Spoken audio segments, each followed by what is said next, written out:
It's the Wilk Report. I'm Michael Wilk, coming to you from Cleveland, Ohio. I keep wanting to finish my reviews of Cobra Kai and The Twilight Zone, but then shit like this keeps happening.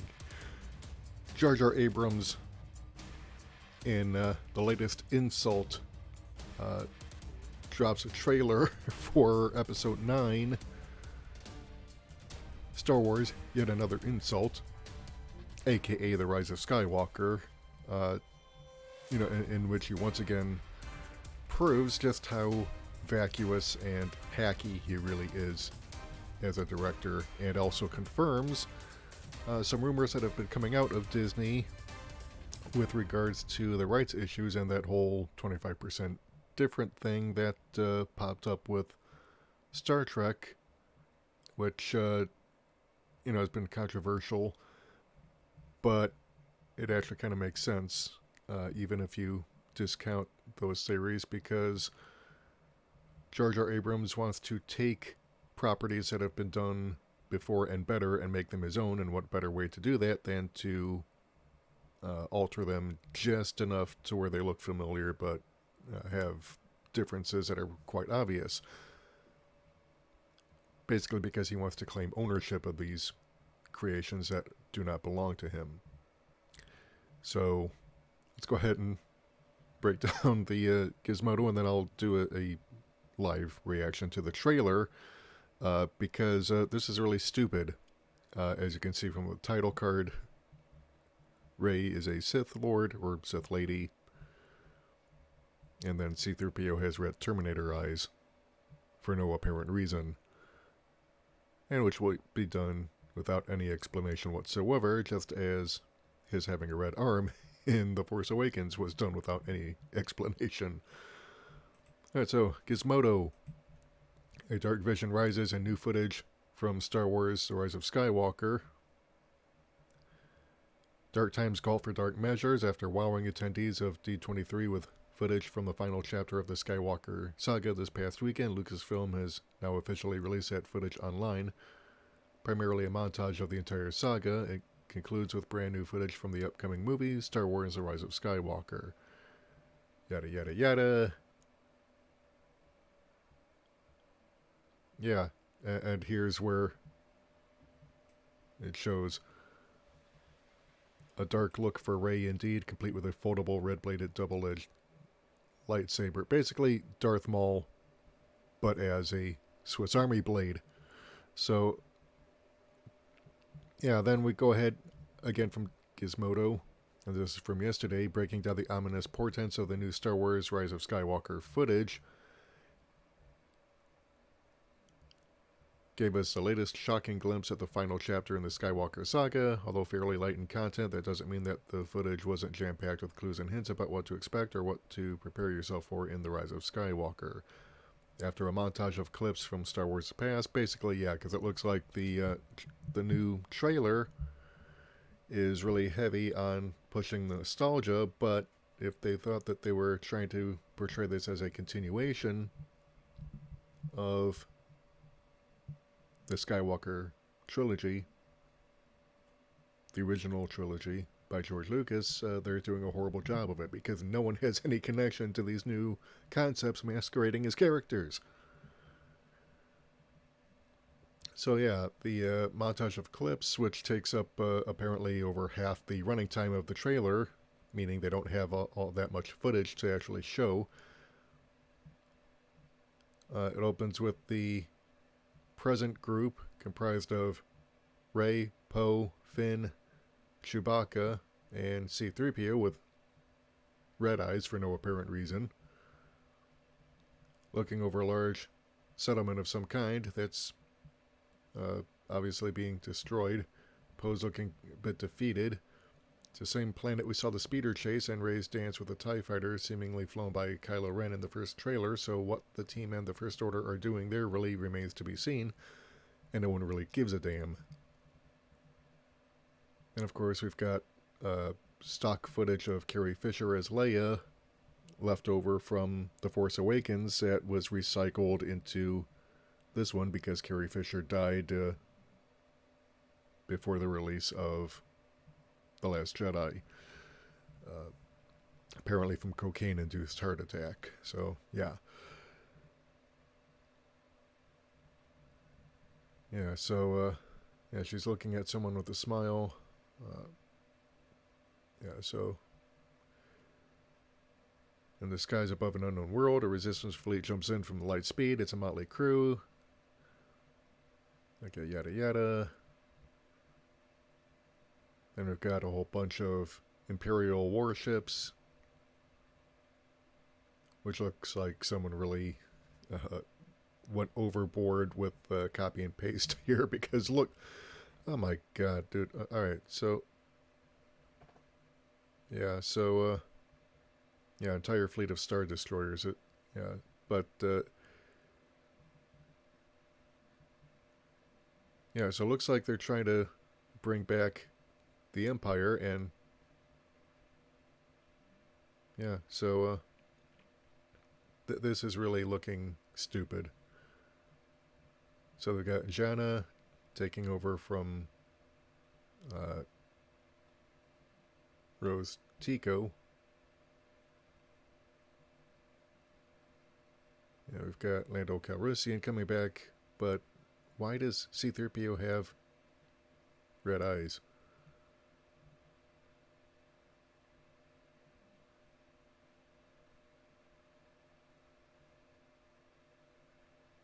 Yeah, this is really stupid looking. Yeah, we've got Rey tossing her lightsaber for some stupid reason. Kylo Ren, lightsaber duel with someone who really doesn't know how to use a lightsaber.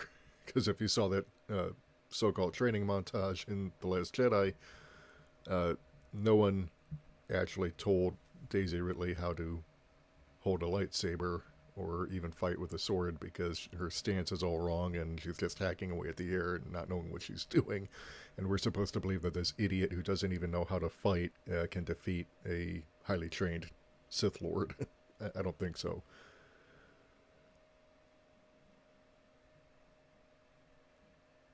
And again, how do we... I mean, this is what really kills me because they're fighting atop the remnants of the second Death Star, but the second Death Star was vaporized when it blew up. There shouldn't be anything left of it. Whatever parts fell to Endor burned up in re-entry into the atmosphere. So there shouldn't be anything left on it. You know, and this again is... Yeah, this again is just more bullshit of Jar Jar Abrams just taking... And this is just really so fucking stupid.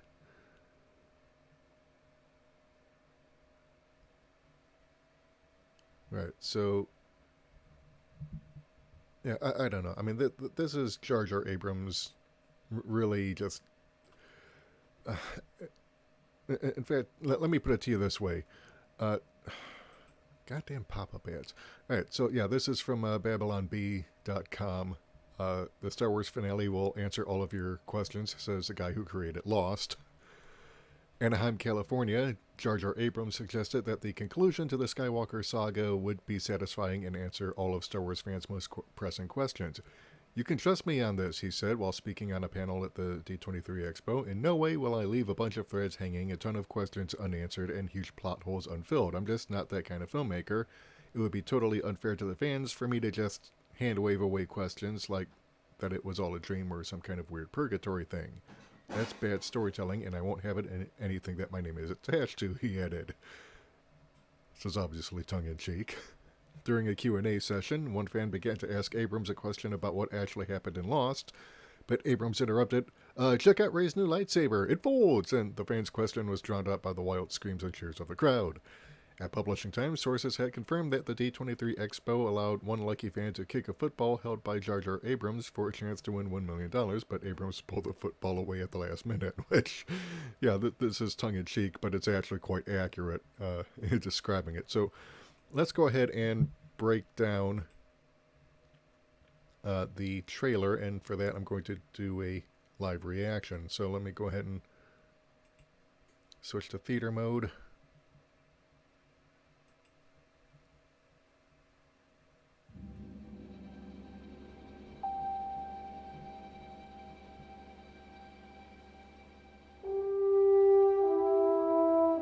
Alright, so we've got rehashed footage from the original trilogy. Because Jar Jar Abrams is all about ramping up nostalgia, because he can't come up with anything new or interesting of his own.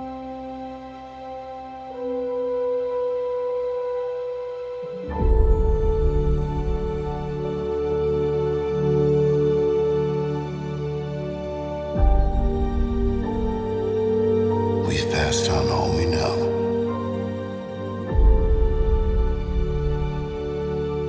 A 1,000 generations live in you now.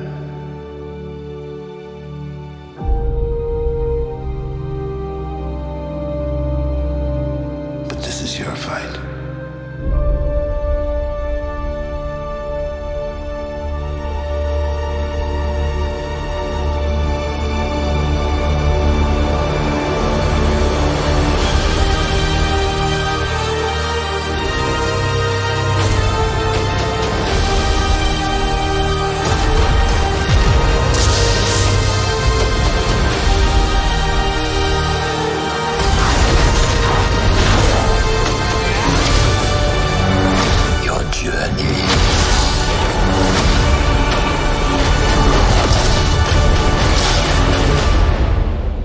Yes, it's him.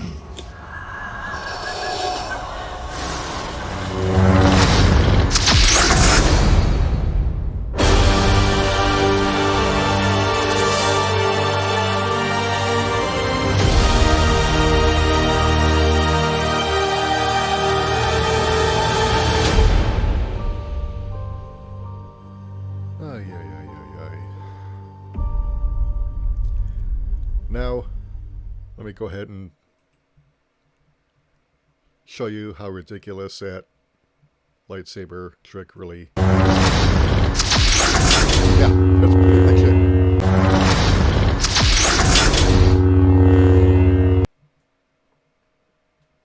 Yeah, so this is what we're seeing here, ladies and gentlemen. We're seeing the absolute desecration of Star Wars once again, because Jar Jar Abrams cannot be bothered to get his crap together.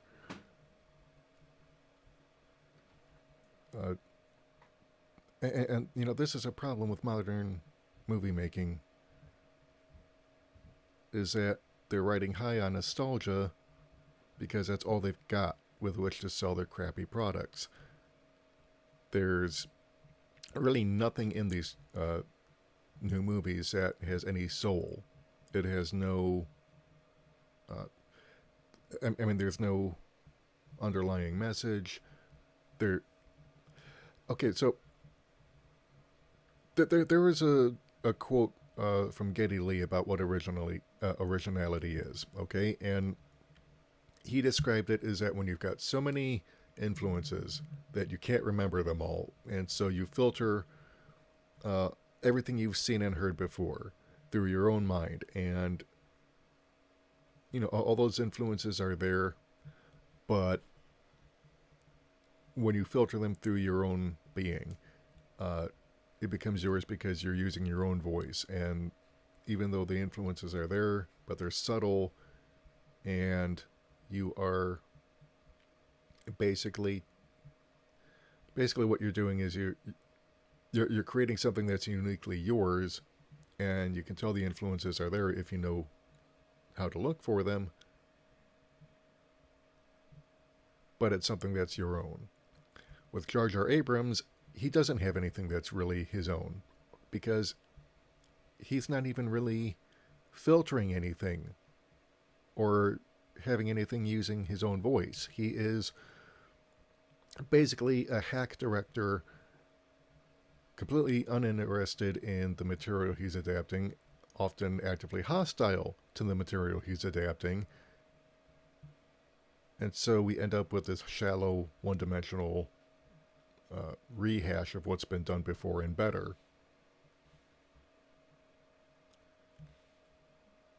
And what we see here is a complete hollowing out of the Star Wars legacy. Let me go ahead and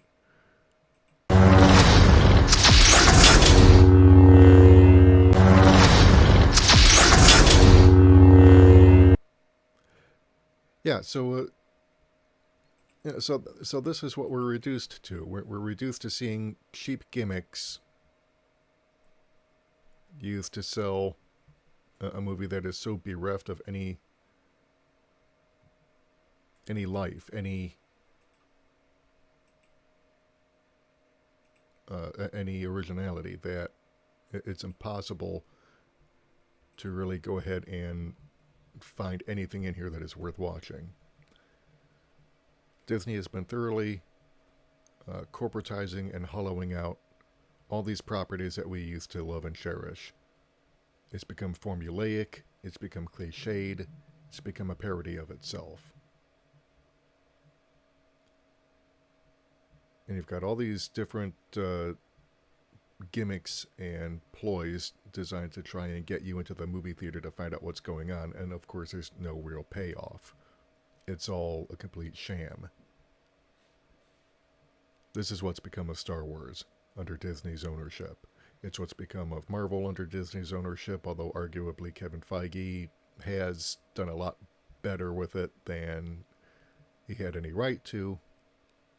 And even though don't get me wrong, Marvel Cinematic Universe is actually pretty decent for what it is. But it can only go so deep with any kind of social or political messaging because it is Disney. And there's a line that Kevin Feige is not allowed to cross if he wants to keep his job. So yeah, we're and of course Kathleen Kennedy is no Kevin Feige. There's no overarching vision with her. She's just following orders from Bob Iger, churn out as much Star Wars content as possible, make sure that it doesn't actually say anything, make sure it doesn't actually offend anyone, and of course, in trying not to offend anyone, you end up offending everyone.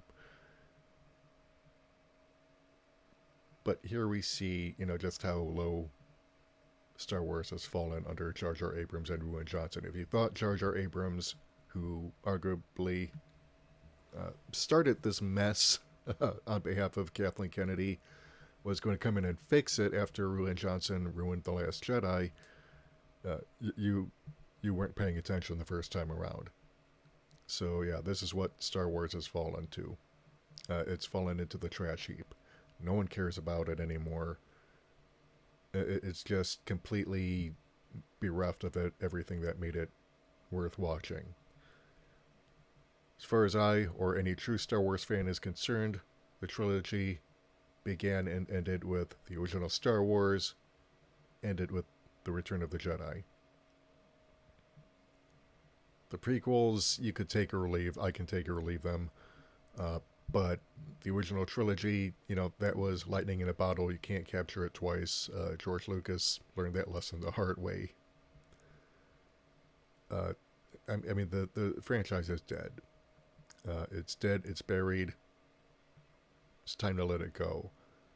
I, for one, will not be going to watch this crap. I was insulted for 2 hours watching The Force Awakens. I was really insulted by The Last Jedi. To the point where I just am done. I grew up with Star Wars. I saw Return of the Jedi in the theaters when I was a kid. And, I had a whole bunch of Star Wars toys. I have no connection to this. This is a complete insult. I wouldn't even take my kids to watch this.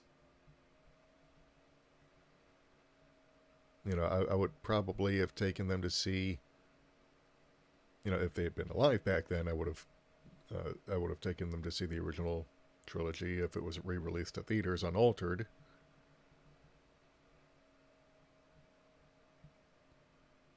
And I know a guy who's actually got a son, a small son, who, God, I think he's 10 now, but he raised his kid to be a Star Wars fan, And I feel sorry for him and his kid because of this.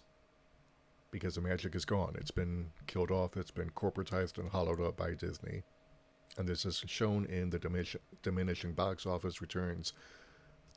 The toys based on the new trilogy gathering dust on shelves. Galaxy's Edge amusement park not pulling in the numbers that they hoped. Because Disney has royally screwed the pooch here. And this is what happens when you have a monopoly that becomes so thoroughly devoid of any soul. I mean, the original Walt Disney, okay? The man who founded Disney itself.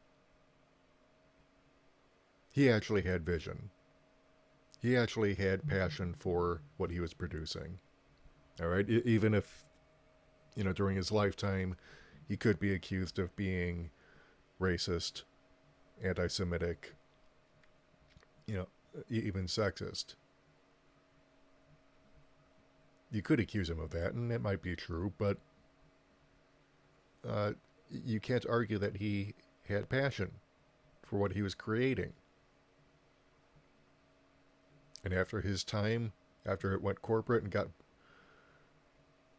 to be this behemoth that even Roy Disney,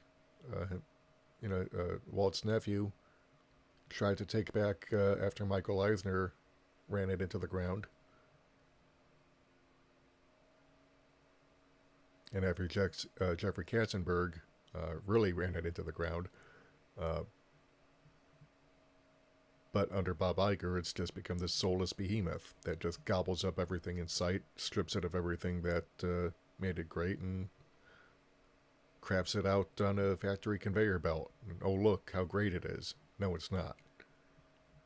Because the only way you can make this great is to destroy the original, to denigrate it, to reduce it to a joke, like you did with The Last Jedi. And this is the problem with Star Wars now. It's a dead franchise. People have lost interest. It's been killed under the mismanagement of Kathleen Kennedy, under the disastrous run of Jar Jar Abrams and Roundhead Ruin Johnson. Alright, so what do you think? Let me know in the comments. If you like what you've heard and you want to hear more, hit the subscribe button and the bell icon to receive notification whenever we upload new content.